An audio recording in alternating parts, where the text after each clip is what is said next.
to you about the Peregrine Falcon FledgeWatch that takes place in Edmonton every summer. And I'm going to do that by sharing some of my photos and some of my experiences.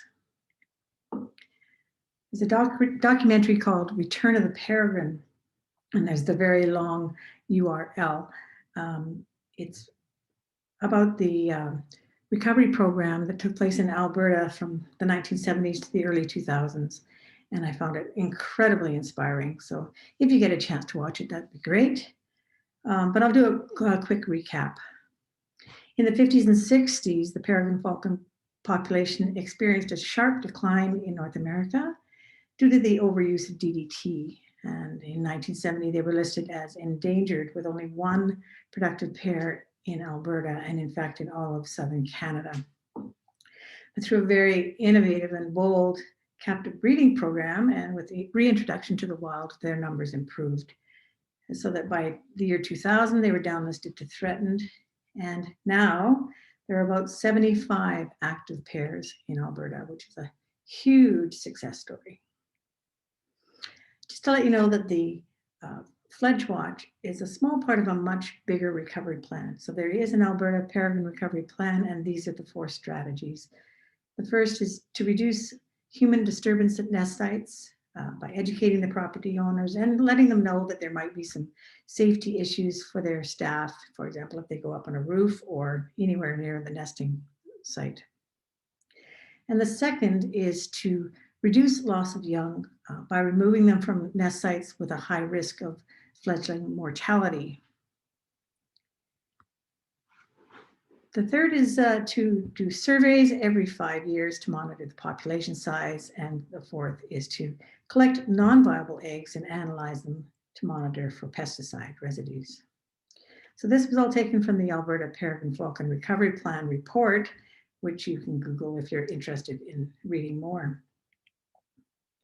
So here's the advisory group. Gord Court was featured in that documentary, and he's the team lead. Jeff Holroyd was also in the documentary, and he was at one time the chair of the National Peregrine Recovery Program. Steve Schwartz is a falconer, and he assists with this program. And Bev and Peter Fulbrandt are the heart and soul of the FledgeWatch in Edmonton, which they started in 2008 at the request of Gord Court. So I'll be talking about these folks throughout the talk. So for those of you who aren't familiar, this is what an adult peregrine falcon looks like. They've got that dark helmet and Elvis Presley sideburns. Notice that the eye ring and cere, which is the fleshy part at the base of the beak, are yellow on the adult. They're whitish underparts with barring across the lower flanks. And they have the quintessential long, narrow peregrine falcon wings with these extra long primary feathers here. So these pictures were taken last summer. They're of the adult male at the Misericordia Hospital nesting site. And this is a picture of the fledgling. You can see that it's much different than the adult. It's got that really pretty sort of orangey tan coloring to it. And notice that the eye ring and the cere are blue on the fledgling. 2 quick definitions. A fledgling is a young bird developing its flight feathers and learning how to fly. And to fledge means to take their first flight. The Alberta Conservation Association has webcams at some of the nesting sites in and around Edmonton, and this is live streaming, so you can go to their website and check out some of the action at the nesting sites. These cameras are really, really important to the FledgeWatch. We can see how many eggs there are, how many hatch successfully, whether the chicks are healthy. There was one summer when Bev was watching and she noticed that they weren't doing well. So Gord went up and removed them. And in fact, they all had a parasite probably carried in on a pigeon, and they were removed from the nesting box. But the most important reason why these webcams are important to us is that we can see when the chicks hatch and then calculate from there when they're going to be fledging, and that's when we set up the FledgeWatch. So here are the locations of the webcams. The Clinical Sciences Building at the U of A, University of Alberta, is our primary site for the FledgeWatch.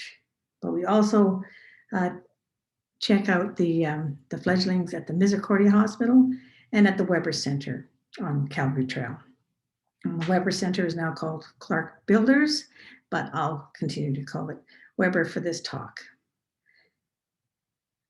So there's also a webcam on the bell tower downtown, but it's there's no place for us to set up a FledgeWatch there. And there's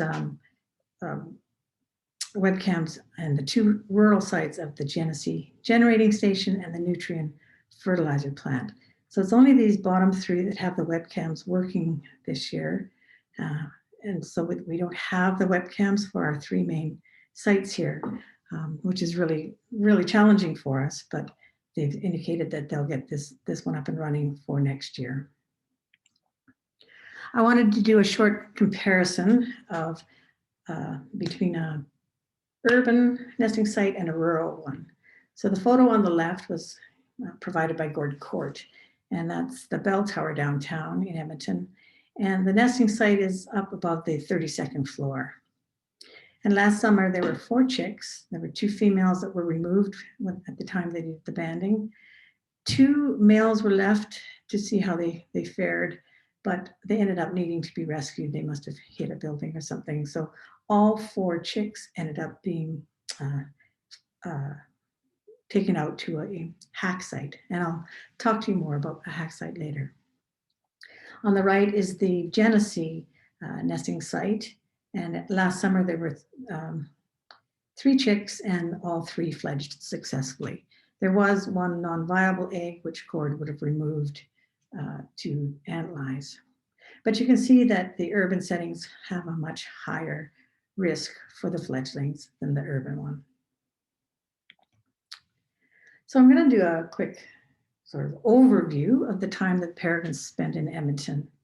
And I just want to explain that you're going to see some videos and photos like this one here. These were taken from the live stream. They were sort of grabbed off the live stream. And it was Margie Krasinski who did that. She's one of the organizers of the FledgeWatch. So I'm really grateful that she shared these with me. So the adults will arrive in early April. So this being late April, they've already come back.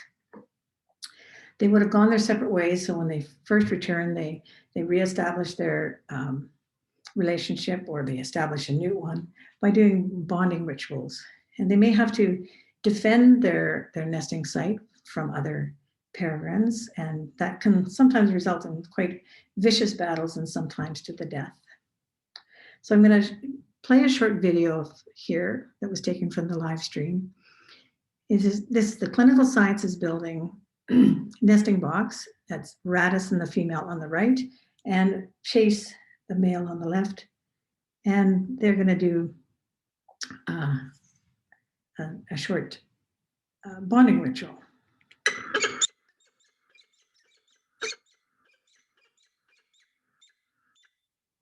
And that's the chirruping sound that the adults make with each other. So they lay their eggs in May. Usually there's about 3 or 4 eggs per clutch. And the eggs are laid 2 days apart. You'll notice in this picture that there aren't any twigs or grassy nesting materials. They just scrape a small depression in the gravel there and lay their eggs in that. The incubation period is about 30 days, and both parents take part. And one interesting thing is that, I mentioned that they lay their eggs 2 days apart, so they don't start incubating until the 2nd or 3rd egg is laid. So this is a short video. Radisson's about to take a break, and Chase is coming in for his shift.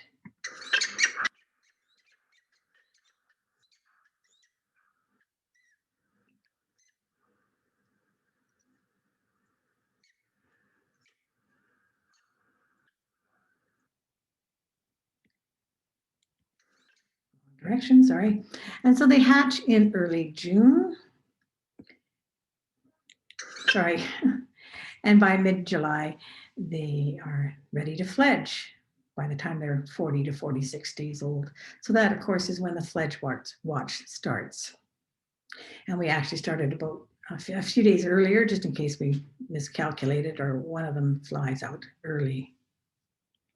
And the fledglings will hang around for about a month and a half to 2 months. They continue to be fed until they learn how to hunt for themselves. And then they leave anytime between the end of August to the end of September, and they all go their separate ways. The adults stay longer. They continue to do some bonding exercise rituals. And they clean up the nesting site, and then they leave around the first week of October. The map on the right there was given to me by Jeff Holroyd. He put tracking devices on 3 adult Peregrine Falcons, and this is where they flew to after they left Edmonton and Calgary. So you can see that one of them flew down to southern Mexico and stopped there, while the other 2 continued into South America.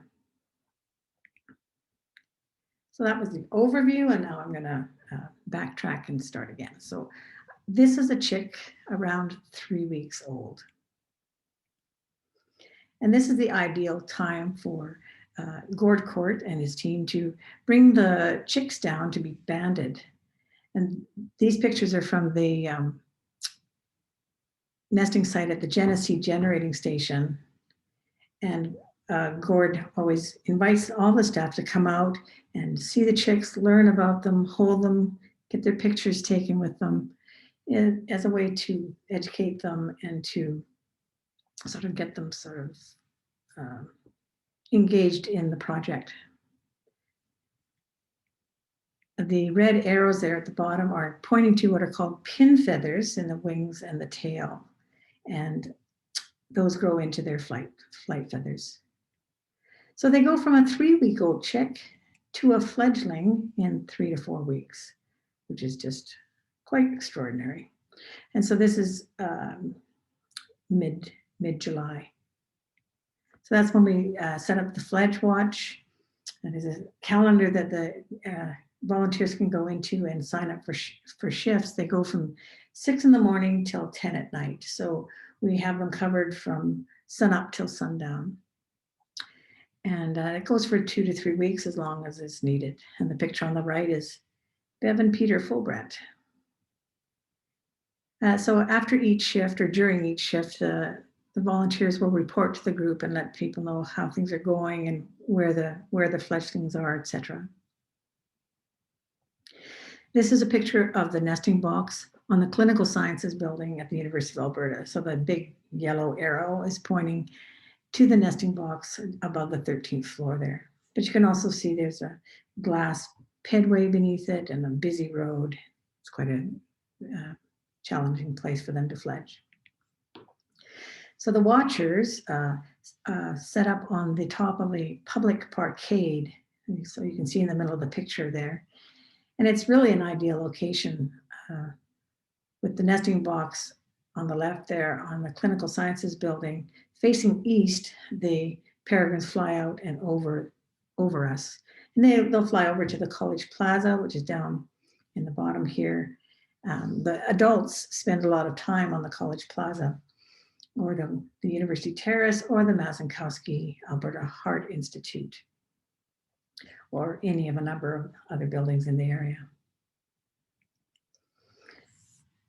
So this is a path of a fledgling taking its first flight that was reported to the group. So I'll just sort of relate that to you. They're quite wobbly when they fly out, doing a lot of hard flapping. And this one flew over to the College Plaza, didn't quite make the ledge, circled back, flew and tried to land onto the roof of the Mazankowski, didn't quite make that, and so ended up onto the University Terrace building.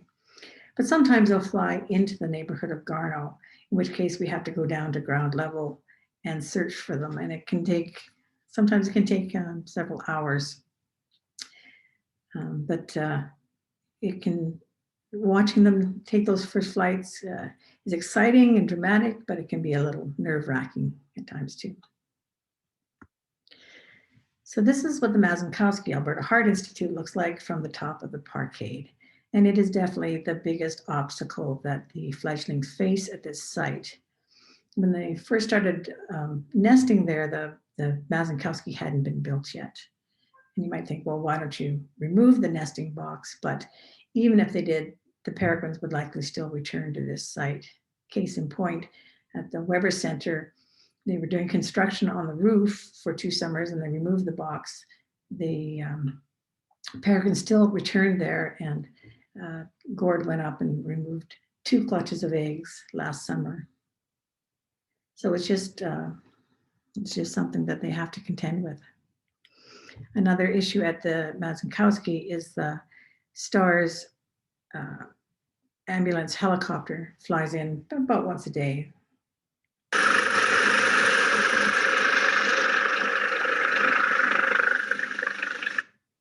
And so it's just a matter of educating the staff at the hospital and the staff of the STARS helicopters, letting them know when the FledgeWatch is taking place, and letting them know that as they go from the helicopter on the roof to the entrance to the hospital, they have to be aware that they might get strafed by the adults. But last summer, all the adults and the fledglings were all really relaxed when the helicopter came in. So this is a close-up view of the nesting box at the Clinical Sciences building. So the fledglings, of course, start in the box, and then they'll come out onto those rungs that are out front. They may then hop over to what we call the netting on the right-hand side there, which is covering the ladder structure. And from there, they might do a short hop flight up to the top of the nesting box, but they can fledge from any of those positions. And this is Radisson, the mother. She's on top of the webcam equipment and just keeping a close eye on them. So before they take their first flights, the fledglings spend a lot of time flapping really, really hard.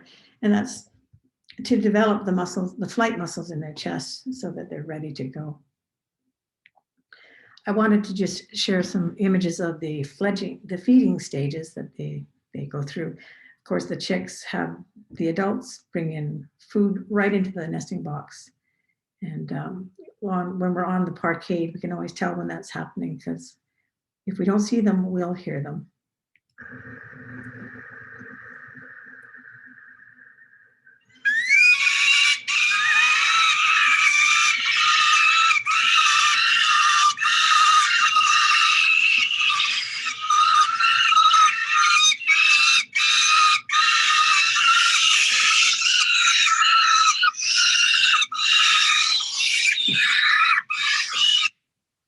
So as the chicks get older, the adults spend less time in there because it can get quite rowdy, and yeah, they're just in and out sometimes. And of course, then the adults will continue to feed the fledglings wherever they happen to be. And eventually, what they'll do is they'll bring prey in occasionally, but then just fly away with it, and that's to entice the young ones to fledge. And once they have fledged and they're flying strongly, the adults will do mid-air food transfers, and that's sort of a stepping stone. The fledglings will go and grab the food from the adult, and that's a stepping stone towards being able to hunt on their own. So the food that the parents bring in, it's avian prey, which means birds. So they bring in pigeons, shorebirds, gulls. Last summer, there were a lot of Franklin's gulls. So meet the parents. This is Radisson. She's the adult female at the U of A. She is banded, so we know that she came from Winnipeg and she was born on the Radisson Hotel there. That's why that's her name. And she's been coming to this nesting box since 2008. And we know that migrating peregrines, their lifespan is 13 to 15 years. And this year, Radisson will be turning 15. So this could very well be her last time here. This is Chase. He's the adult male, and he joined Radisson in 2012. He displaced the male that was already there. He doesn't have a band, so we don't know where he originated from. And this is the first one to fledge from last summer. This is yellow band E58, and he's a male. So I'll just explain what I meant by that. Whoopsie. On their left leg, you'll see that there's a black band with numbers on it. And that's the E58. That's their official band that Gord puts on. And on the right leg, at the nesting sites where we're doing a FledgeWatch, Gord will put colored tape on their right leg, a different color for each fledgling, and that's to help us tell them apart and keep an eye on them. So this is yellow band, who flew really well, and ended up on this window ledge at the University Terrace back on July 17th. So you can see it's a very fine line between landing on that thin ledge and hitting the window. So it can be quite precarious. And one thing that's sort of fun in these pictures, in the upper right-hand one, you can see an office plant, and then the bottom left, you can see somebody's laptop computers. So sometimes when people are actually in the offices, some people are very excited to get this front row seat and get a close look at these fledglings. Some people freak out and they just want them to go away. So this is yellow, a couple of weeks after fledging and flying really strongly. And this is his brother, blue band. Now the males are smaller and lighter, so when they fledge, they have an easier time of it. They tend to be more successful. And that maneuver that you see in the upper right-hand corner there, they do that when they're playing tag with each other, but that's also the maneuver that they do during the mid-air food transfers to grab the food from the parent. And this is just a picture of Blue a couple of weeks later coming into land on top of the Mazankowski. And this is the red band. She's the female, and she was the last to fledge. It took her a couple of days longer before she took off. And the females are larger, heavier, and sometimes they have a more challenging time of fledging in an urban setting. And we were particularly concerned for her because the previous summer, the female was the last to fledge as well. And she flew out, circled around, and then flew straight into the Mazankowski and didn't survive that hit. So we were worried for Red this past summer, but she did beautifully. She flew straight out and flew strongly. So these are pictures of her a couple of weeks after she fledged. And I know that you're not supposed to have favorites, but whenever I looked at her through the scope, she just took my breath away. She's just a beautiful, beautiful bird. So fortunately for us who are watching, peregrine falcons like to be on the edges of ledges. So they're, for the most part, they are in view and we can see where they are. This is at College Plaza. Those are the window ledges there. And each row of windows has a double ledge beneath it. So when they first fledge, they can land easily on that top ledge. And as they gain more skill, they can make it into that lower ledge there. And this is a ledge on the Clinical Sciences building. I thought it was just cute because all three of them are together there. And you can see that red is on the left. She's the female, and you can just see how much bigger she is than her brothers, blue and yellow. So now I'm just going to share some stories, some rescues.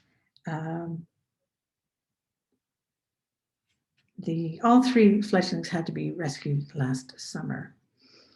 And I just want to give a caveat that although I'm going to be sharing stories that I'm involved in, I just wanted to say that every single volunteer who put in time during the schedule is a part of these rescue stories.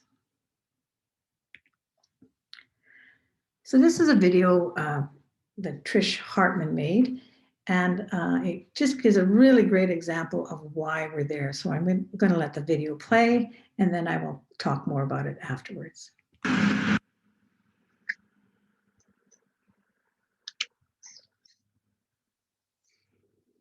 Mike, and there's Blue. Because, you know, that's the best place to park your butt.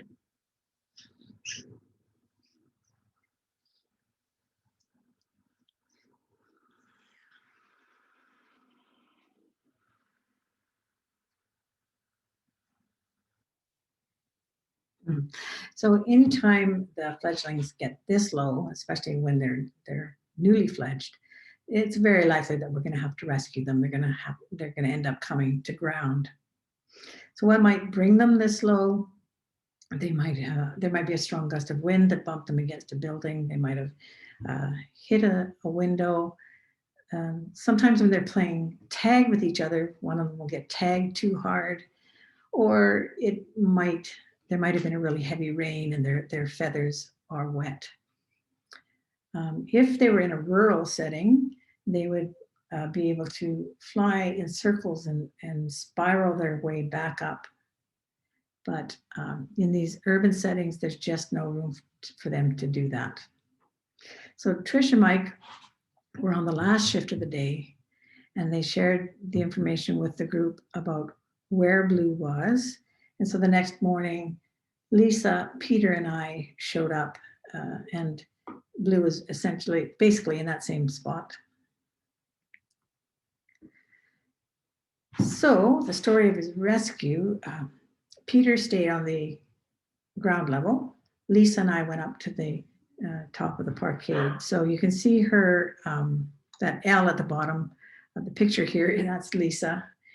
And she and I saw Blue fly just over those pedways and circle around and hit the Mazankowski and come to ground. And as soon as he hit the ground, some magpies were pestering him, which is another danger for these fledglings. So Lisa stayed up to guide us as to where he was and to watch where he might end up going. I ran down the stairs and Peter was already down there. So the P and the upper part there is for Peter, and the J is me, and the B is Blue Band. So the way to rescue a fledgling on the ground is to walk up to it very slowly, and then at the last second, just throw a sheet over it. So that's what Peter is doing here. I went across that little road there, which is the entrance to the emergency parking, in anticipating that if Blue did fly away, he would be flying in that direction. And so that is exactly what happened. Peter approached him, Blue took off. And the funny thing is, when they're newly fledged, they don't have a lot of maneuverability and they don't really have very good brakes. So Blue flew right into my arms.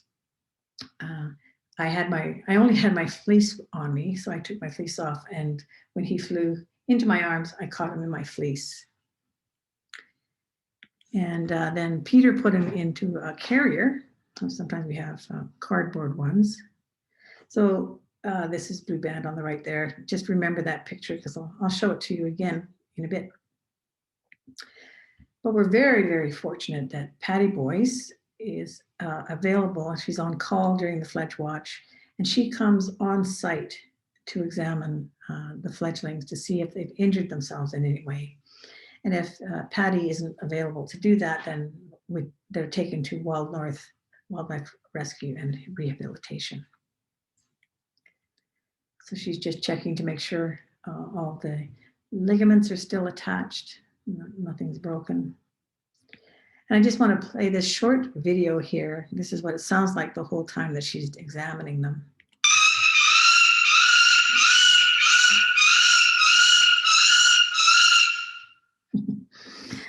Yeah, so that is the sound of the FledgeWatch, and it's music to our ears. So if Patty gives the fledgling a clean bill of health, then they're taken back up onto the roof of the College Plaza. Oopsie, Clinical Sciences building. So there are security guards who take us up on an elevator into a restricted area. And sorry, my battery's low, so I'm going to just plug in my laptop. Yes, security guards take us up an elevator into a restricted area, and then they're put back on the roof. So on the left is Peter Fulbrandt holding Blue. Peter's wearing his COVID mask from last summer. And on the right is a very, very short video of Peter putting Blue back on the roof.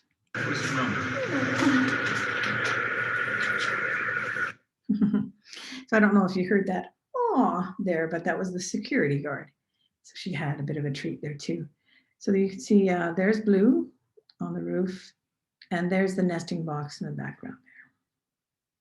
So we have to be somewhat quick about it. Once the parents realize that the fledgling is there, they will get quite protective. So we close the door pretty quickly.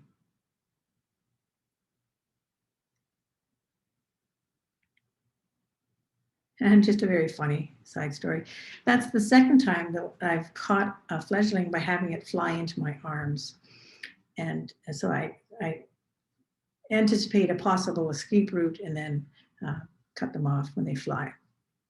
So Bev and Peter had this shirt made up for me. So that's the picture of Blue that was in the carrier there inside the baseball mitt. So all my years of playing baseball have obviously given me some transferable skills. And that's a picture of Blue flying.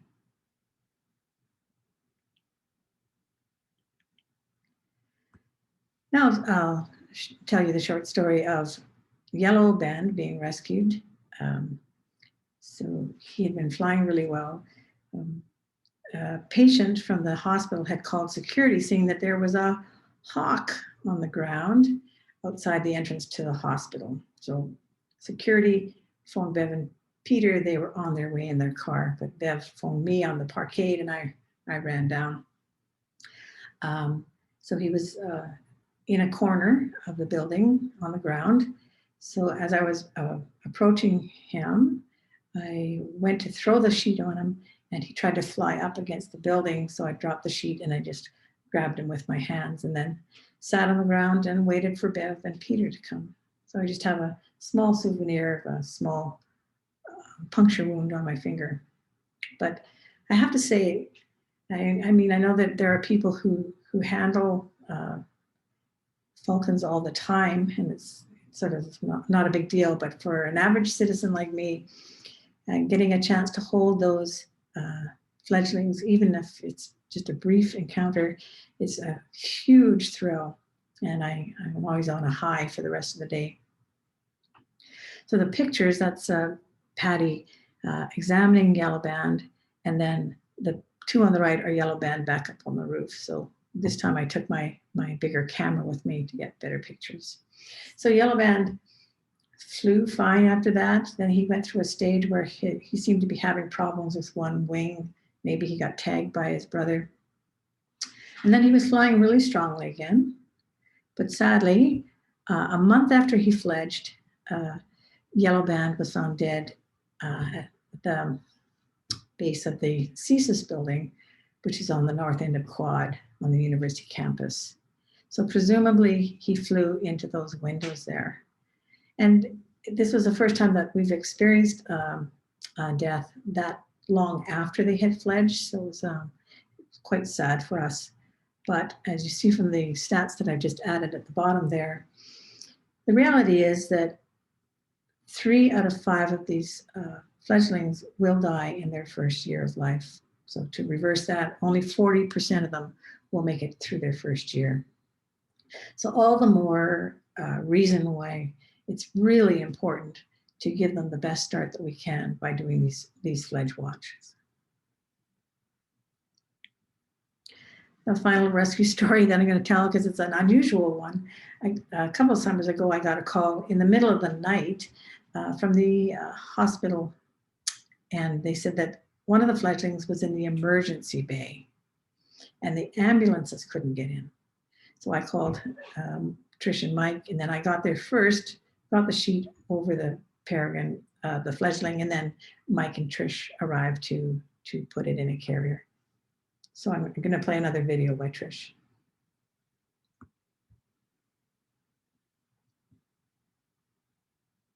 And the security guard, she was not impressed. She just wanted that fledgling out of there. But you can see they really did a good job. They cordoned the area off. They called us, and happy ending to that story. And it's not, of course, it's not just the humans that are doing the rescuing. The parents are being very vigilant. They're watching them very closely, and they can get them out of a lot of scrapes themselves. So these pictures are of a fledgling from the Misericordia Hospital nesting site over at West Edmonton Mall last summer. And it was that day where we had these really, really strong winds, and where he had positioned himself, it was made worse by sort of creating a wind tunnel. So he would lift off and then just sort of hang there. So the mother peregrine below in the red circle flew under the fledgling, and then she escorted him out of there. So that was a cool thing to watch, and I'm glad he got out safely. So if a fledgling is not needing rehabilitation, but maybe just needs to be removed from the nesting site, perhaps they've already been rescued 2 or 3 times and they've just sort of struck out, we call Gord Court, and he comes and picks the fledglings up. And Gord takes them out to the hack site. And I'd mentioned the hack site earlier, and so now I'm going to let you know what it is. It's a controlled release site, and this one is at the Pembina River. So you can see this beautiful cliff going up from the river, and that in the center there is the hack box. And it's got a grill on the front, and when they first are put in there, the grill is closed, and they're fed, and they get to sort of look out the grill and see other fledglings flying around. And then once it's deemed that they're ready, the grill is lowered, and they can fledge from there. This is Steve Schwartz. He's the hack site manager out there, so he spends a couple of months working really hard, making sure that all these fledglings are fed and that they're safe. So I just wanted to share some pictures from out of the hack site just to show you how beautiful it is out there, and how much nicer it is, I think, for the fledglings to be out of that urban environment and out amongst the trees. So it can be hard on the parents if they lose all their fledglings and they have no fledglings to raise. But I think it's really good for the fledglings themselves.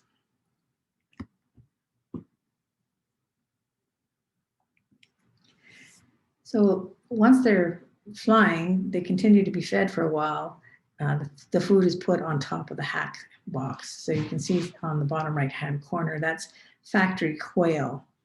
And just a short aside, the quail can be quite expensive to buy, and there can be up to 29 or 30 fledglings out at the hack site, so it can be quite expensive. So there's a wine specialty store called Bin 104, and they're right across from the Weber Center. And every fall, they do a silent auction to help raise money to pay for the quail. And this particular fledgling is interesting because you can see on its band there, the other fledglings that we saw had a black band. This one has a red band numbered band. And that means it's a captive bred fledgling. So there's a mix of the ones that have been rescued from nesting sites and the ones that have been captive bred and reintroduced to the wild. This is a fun picture that Gord shared with me. He calls it the group of 7. But it's quite a busy place out there. As I say, one summer, I think there were around 30 fledglings flying around. And that's the end of my talk. I hope you enjoyed it. Thanks for watching.